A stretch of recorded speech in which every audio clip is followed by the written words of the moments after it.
Ce matin, je parlerai sur le rythme qu'impose le destin. Le rythme qu'impose le destin. Genèse chapitre 33, du verset 13 jusqu'au verset 14. Genèse chapitre 33, verset 13 à 14. Mais nous serons beaucoup plus focalisés sur le verset 13. Si tout le monde est là, nous allons lire la parole du Seigneur. Jacob lui répondit: Mon Seigneur sait que les enfants sont délicats et que j'ai des brebis et des vaches qui allaitent. Si l'on forçait leur marche un seul jour, tout le troupeau périrait. Verset 14.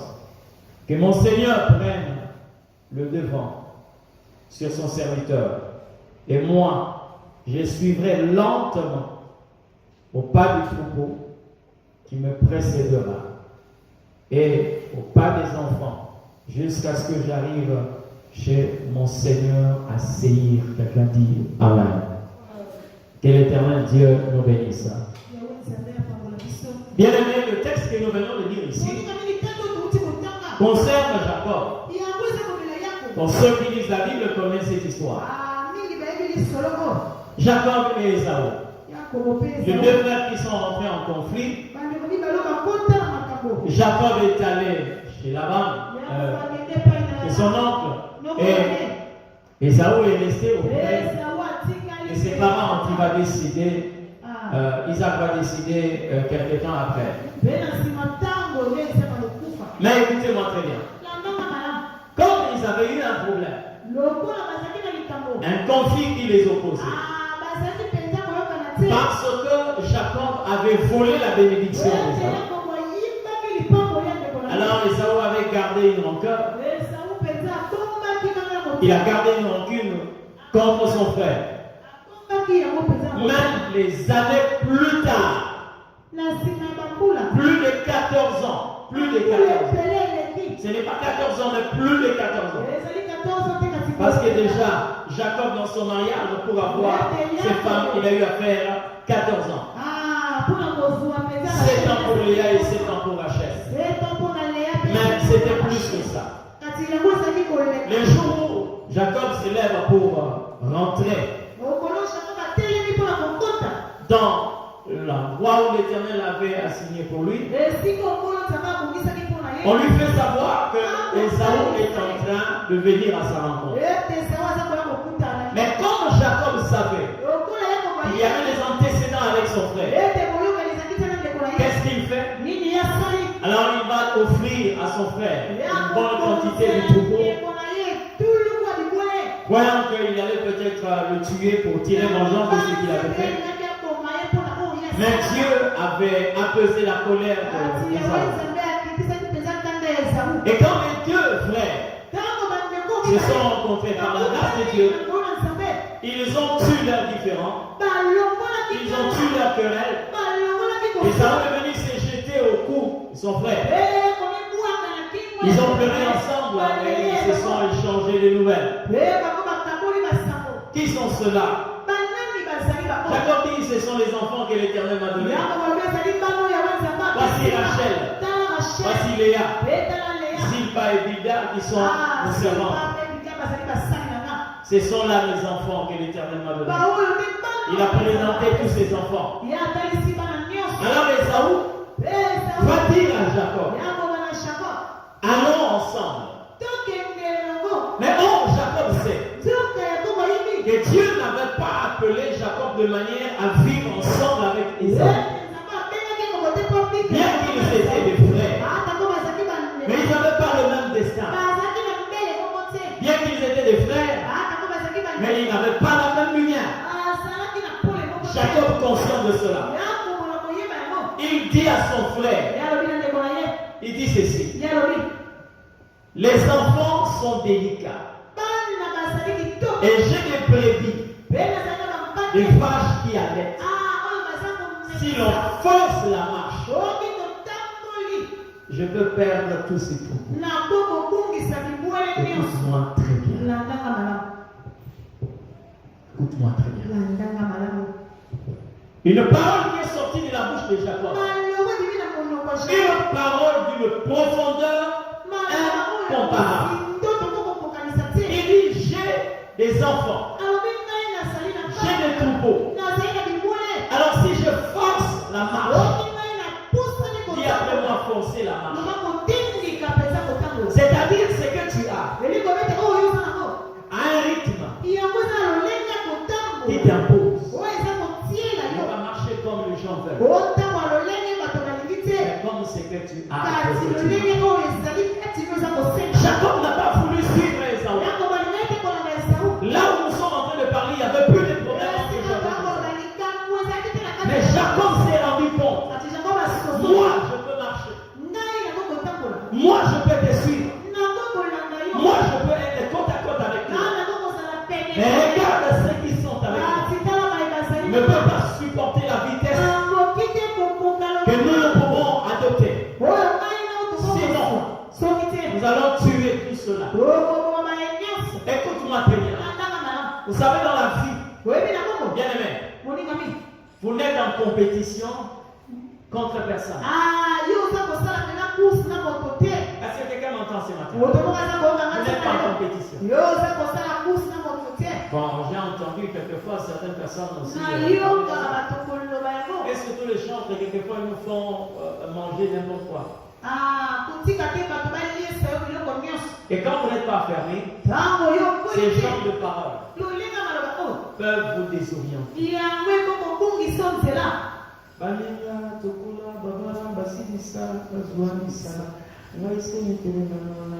Bien aimé, tu ne peux pas bâtir ta vie par rapport à ce qui sont. Est-ce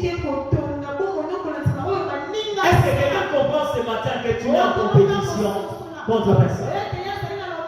Quand l'Éternel Dieu t'a créé, c'est à toi qu'il a donné cette forme. Et c'est à toi qu'il a signé une mission. Même si vous êtes des jumeaux, chacun a son destin. Beaucoup de personnes aujourd'hui ont détruit leur vie à cause d'une marche forcée.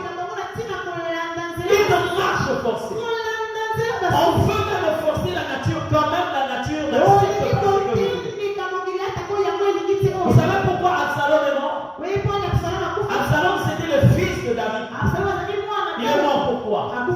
Vouloir forcer les choses. Forcer la nature. C'est que Dieu ne t'a pas donné. Même quand tu forces, tu ne l'as pas. Et c'est que tu n'as pas forcé. Si Dieu te l'a donné, que tu le veuilles ou pas, cela arrivera. Et Jacob a dit à Esaü, je ne peux pas forcer la marche. Sinon le troupeau va se dissiper. Parce que là, dans le camp de Jacob, il y avait les petits-enfants. Il y avait des brebis qui allaitaient. Il y avait des vaches qui allaitaient. Alors il ne faut pas les amener à une vitesse où ils ne peuvent pas assurer la progéniture encore. Permettre à ceux-là de vivre correctement.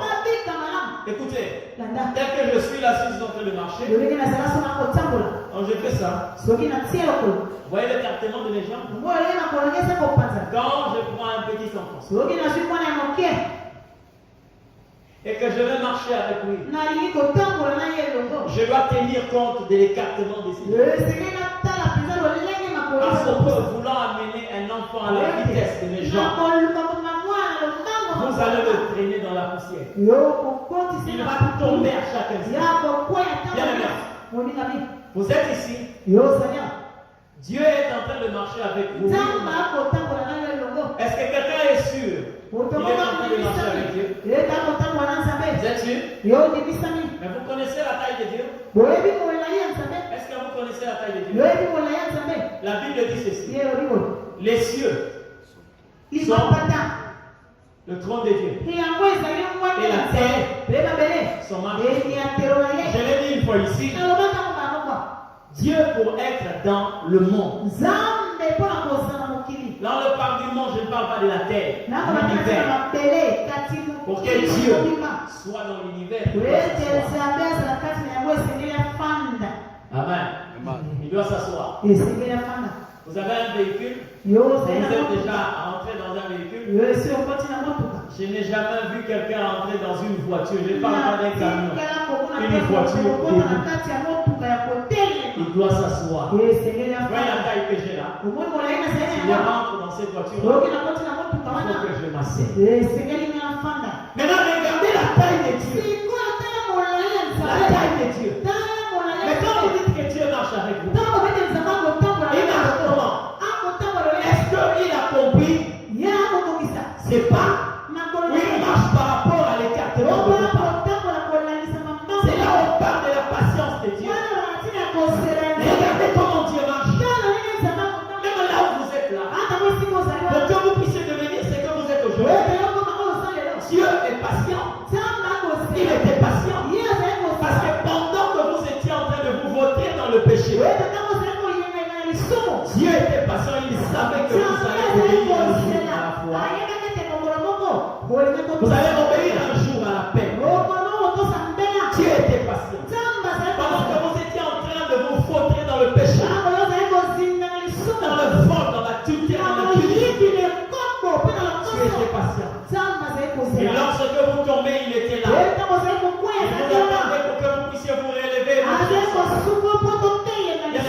Dites-moi un peu. Frère Goliath, s'il fallait que Dieu marche selon l'écartement de ses jambes, Goliath ne peut pas faire. Et regardez comment Dieu marche. Il ne force pas la marche. C'est à cause de nous que Dieu marche comme ça. Donc, par rapport à ces passages, Dieu est en train de vous dire, il y a des choses que l'Éternel a mis en vous qui demandent que vous puissiez avoir une marche modérée. Il y en a qui mêlent les lots à Bemba pour la vie à presser. Amen. Ne force pas les choses. Je dis ne force pas les choses. Jacob a dit à son frère, je ne peux forcer les choses. Je ne peux forcer la marche, sinon je vais perdre tout ce que j'ai. Les enfants, le troupeau. À cause de quoi? Parce que Esaü veut lui imposer sa marche. Marche comme moi. Bien-aimés dans le Seigneur, nous sommes tous les serviteurs de Dieu. Mais Dieu ne nous conduit pas à lui-même. Vous savez, beaucoup de gens aujourd'hui, la raison de leur égarement, parce qu'on veut atteindre ce que Dieu ne vous a pas encore donné. Et ça, c'est la technique du diable. Lorsque Jésus commence le ministère, il a commencé le ministère à 30 ans. Et il devait exercer un ministère de 3 ans et demi. Mais le ministère de Jésus allait être achevé où? Sur une montagne. Vous êtes d'accord avec moi? On a conduit Jésus à Golgotha. C'était une montagne. Et c'est là où Jésus allait être glorifié. Golgotha est intervenu 3 ans après. 3 ans et demi après le début du ministère de Jésus. Mais qu'est-ce que le diable a fait? Il a mené Jésus sur une montagne 3 ans et demi avant Golgotha. Jésus savait qu'il allait être glorifié sur une montagne. Et c'est ce que même le diable le savait. Mais il fait quoi? Il anticipe les événements. Je dis bien, il anticipe les événements. Il amène Jésus 3 ans et demi avant sur une montagne.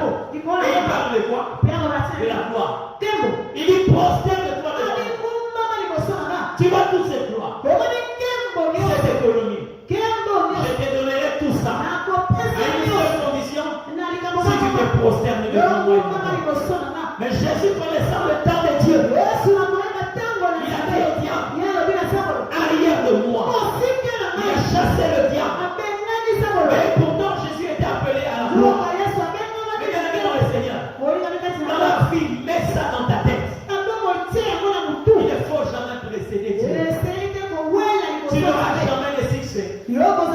lorsque tu précèdes Dieu.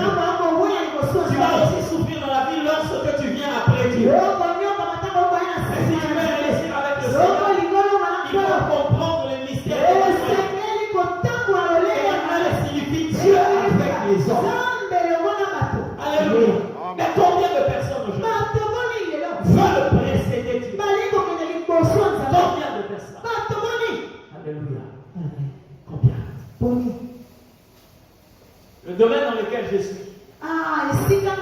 Il y a des sœurs aujourd'hui qui peuvent parler de Dieu, mais qui leur conscience est en train de leur dire Amen. Un jour, j'ai parlé ici. C'était le jour de mercredi. Ou peut-être la semaine. J'ai parlé d'un phénomène qui nous a bouleversés tous lorsque nous étions encore jeunes. Certains même à l'école primaire. On voyait des personnes quelquefois au marché qui vendaient un produit qu'on appelait pousse-poil. Hein? Et tu demandes, c'est combien? Il dit par exemple, c'est 3 000. Tu as 2500. Tu prends ces liquides, tu commences à babiller.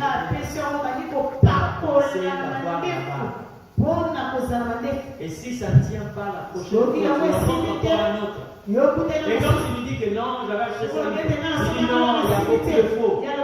Pourquoi ça là? C'est tellement lourd. C'est combien? Oh, c'est 5 000. Oui, c'est 5 000. Comment ça? Le ce que tu avais acheté, c'était combien? Tu as acheté ça à 2500. Il dit non, c'est parce que c'était un faux. Tu sors 5 000. Tu payes. Prends le pouce-poil. Tu vas commencer à appliquer. Il n'y a rien. Il arrivait un moment. Sans la prière. Sans rien. On commence à voir la barbe. Parce que le temps de la barbe est. Vous comprenez ce que je dis? Donc dans la vie, il ne faut pas brûler les étapes. Il ne faut pas brûler les étapes. Je ne vois pas certains qui disent par exemple, regarde l'enfant du voisin. Regarde ce qu'il est devenu. Toi tu es seulement chez moi. Mais regarde l'enfant du voisin. Nous n'avons pas le même mérite. Nous n'avons pas le même destin. Arrête de te comparer à qui que ce soit. Ne force pas la marche. Dieu sait comment il est en train de te conduire. J'ai parlé par la bouchette, j'ai parlé de ça. Vous croyez que Sarah était en retard par rapport à qui? Quelques mois je suis là. Moi je suis en retard par rapport à qui? Par rapport à qui? Moi je suis en retard par rapport à qui?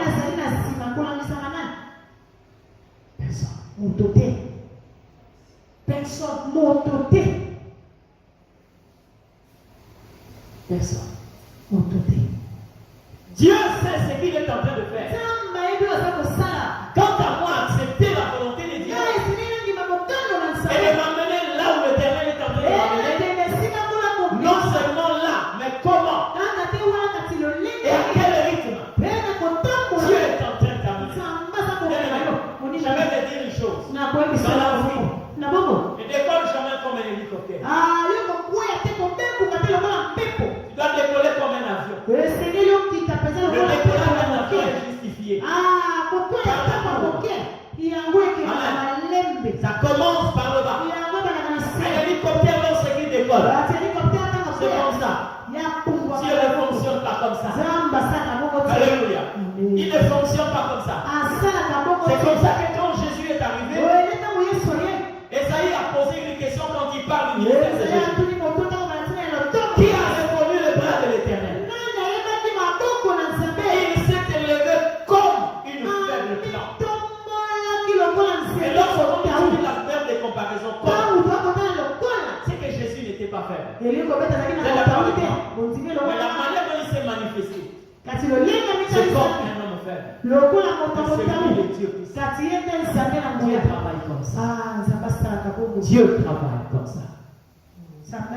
Et moi je vais t'assurer une chose. Le diable ne donne rien à personne.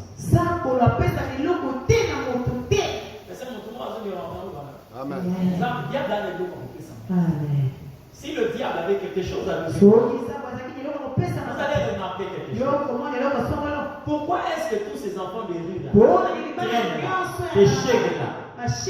Pourquoi on ne va pas le chercher pour faire des hommes occultes pourquoi est-ce que dans ces choses-là, les sciences occultes, la majorité des gens que vous trouvez, ce sont des intellectuels? Pourquoi? Hein? Et ce que lui fait, le diable, il viendra te proposer quelque chose que tu as déjà. Il viendra te proposer ce que tu es déjà. Lorsqu'il est venu tenter séduire Ève, qu'est-ce qu'il a dit? Dieu sait que le jour où vous en mangerez, vous deviendrez comme des dieux. Est-ce que c'est une nouvelle chose? Est-ce que vous ne savez pas que Adam et Ève étaient des dieux? Parce que la Bible dit que l'on a notre image. Et c'est notre ressemblance. C'est-à-dire la ressemblance de Dieu. C'est les Adam et Ève. Mais le diable vient. Il leur dit, mangez le fruit. Vous deviendrez comme des dieux. Oublions qu'ils étaient déjà des dieux. Ils étaient des dieux. Tu verras que même après le péché de l'homme, Dieu m'a dit que je vous ai dit que vous êtes des dieux. Et vous mourrez comme les fils. Vous n'avez jamais dit ça? Ne force pas la marche. À cause de forcer la marche, plusieurs sont devenus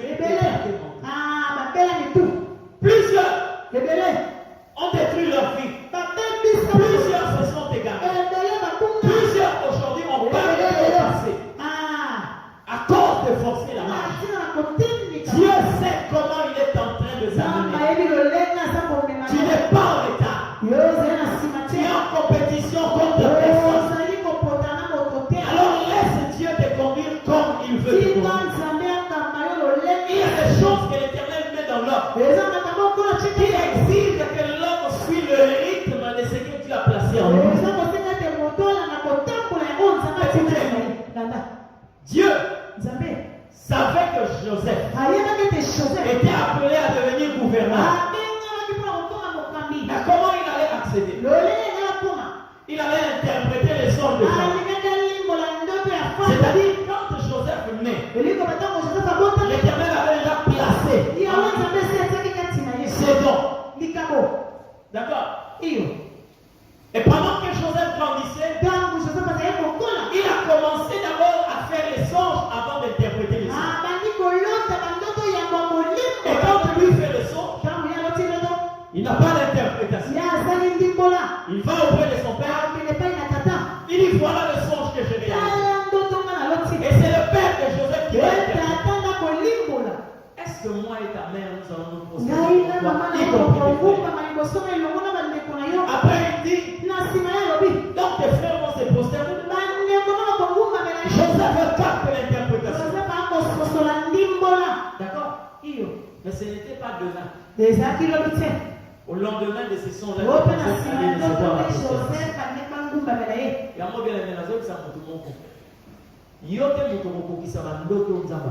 c'est pas toi. D'accord? Ce n'est pas toi qui vas accomplir des choses. Moi, ma Bible me dit c'est que la bouche de l'Éternel, c'est sa main qui l'accomplira. Ce n'est pas toi, c'est la main de l'Éternel qui va accomplir ce que lui-même. Parce que le Dieu que nous servons est un Dieu tout suffisant. Il se suffit à nous. Vous savez, lorsque vous lisez la Bible, l'humanité a raté un miracle. L'humanité a raté un miracle. Lequel? Vous savez, le jour où on a envoyé l'arche de Dieu, les Philistins avaient envoyé l'arche de Dieu. Et ils ont placé l'arche sur une chalupe. Comment tirer les deux? Les bœufs étaient en train de tirer cette arche. Et la Bible dit, l'arche bougeait. de part et d'autre. Mais ceux qui étaient là voyaient comment l'arche était en train de faire le cœur. Mais à un certain moment, bien aimé, comment cette secousse était tellement forte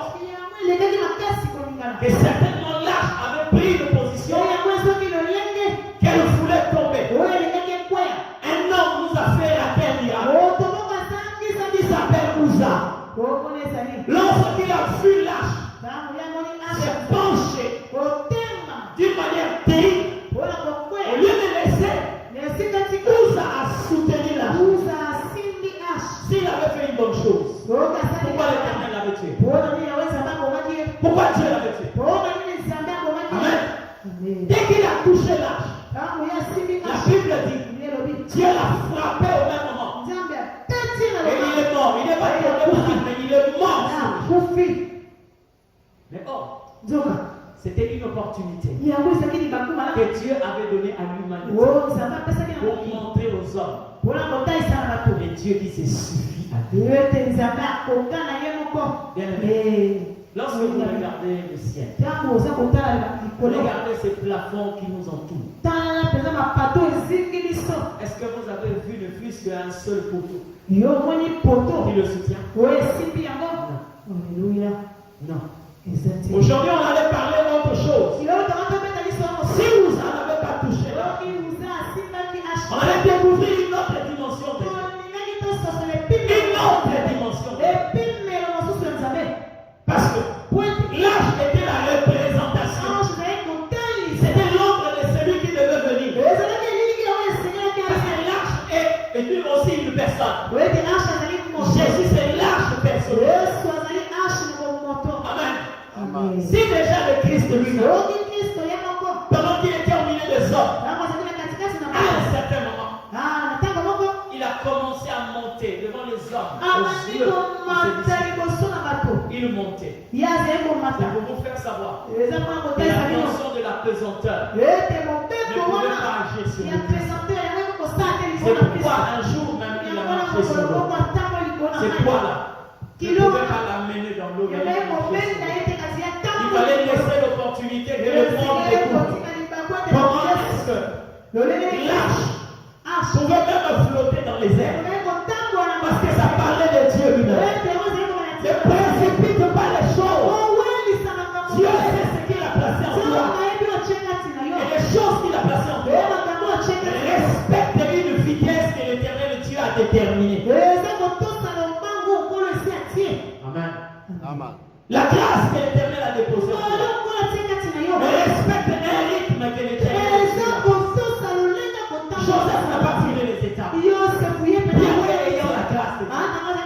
Et il est allé dans la maison de Potiphar. Où il est devenu domestique. Est-ce que la grâce l'avait quitté? Non. Elle était toujours là. Il a quitté domestique. Il est devenu le chef de tous les domestiques. Est-ce que la grâce l'avait quitté? Non. Même si les gens pouvaient oublier ce son, mais le ciel savait que cet homme-là allait devenir ce que l'Éternel avait déclaré. C'est pas fini, hein? Joseph est accusé faussement. Il est accusé faussement. Est-ce que la grâce l'avait quitté? Non. On l'a pris. On l'a placé dans une prison. Sans défenseur. Sans quelqu'un qui pouvait le défendre.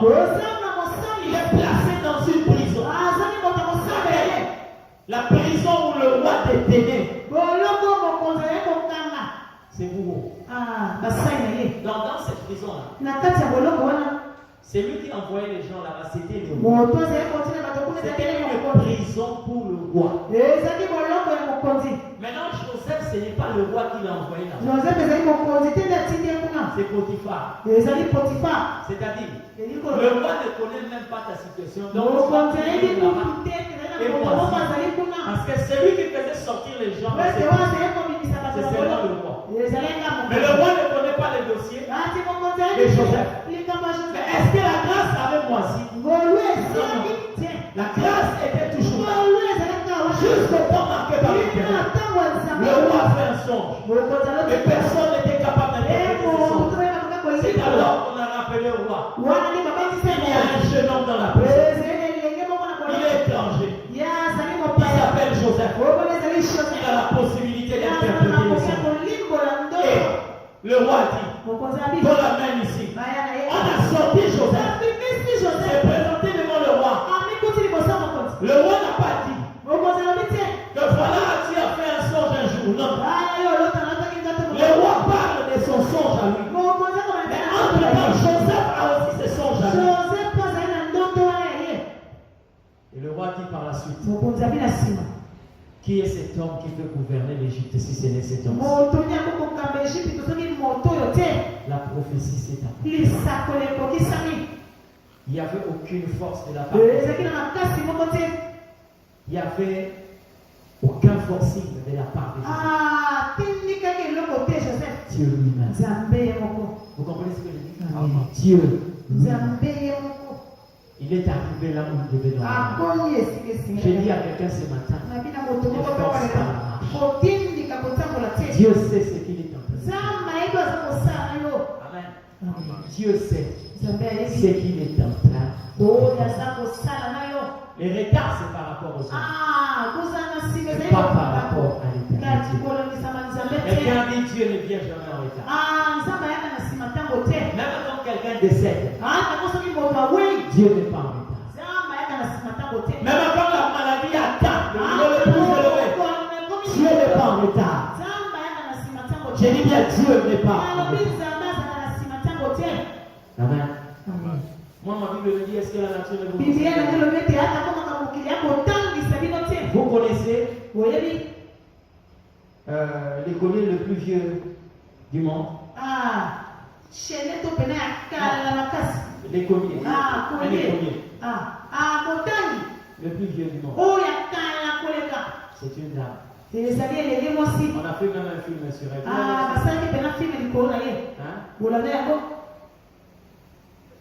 Elle a 83 ans. Elle a repris l'école. Elle était dans une salle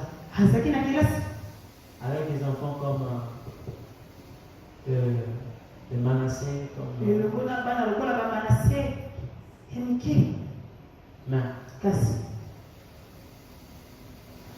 mais elle a repris.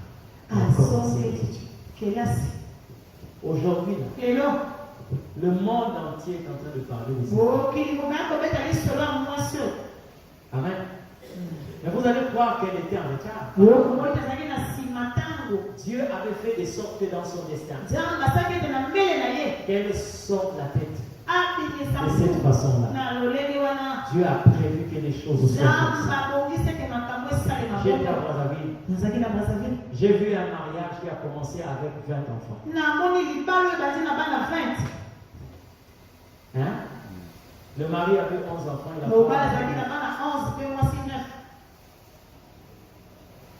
20. Ils se sont mariés. Si c'est toi, tu vas dire que c'est fini, je suis en retard. Ne force pas la marche. Hein? Force pas la marche. Beaucoup ont forcé la marche aujourd'hui, se sont retrouvés dans les séquelles.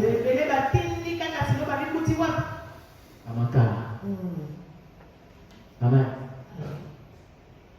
Est-ce que quelqu'un est en train de croire que malgré que tu n'as pas encore un terrain, que tu n'es pas en retard? Est-ce que quelqu'un est en train de croire que malgré que vous n'avez pas de retard?